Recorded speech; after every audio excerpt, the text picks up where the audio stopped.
Taip, smakras.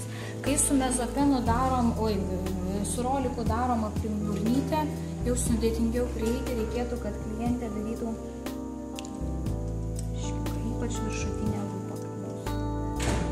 Labai stipriai įtempti nereikia, čia nepersistumė, kad nepavargtume.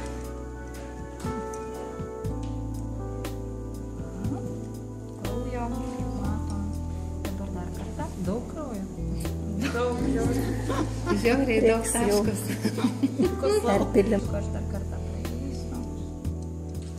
Su lūpa atsargiai, jeigu įdursit į lūpo zoną, kraujavimas bus. Aišku, jisai sustos, bet ilgiau viskas, nebekankinsiu.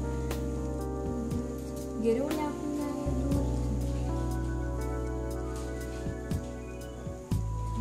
Šlytės, jeigu čia būtų galima tas snaigės.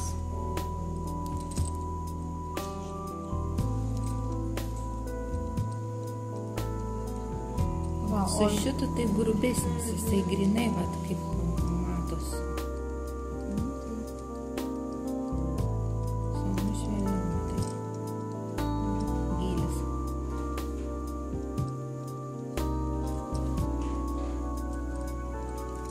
Ir visą plotą.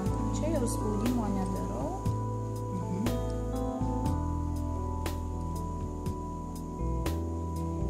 O pavyzdžiui, kur kapiliarinį tą odą, tai jau reikia tam šis atsargiai labai ir ne.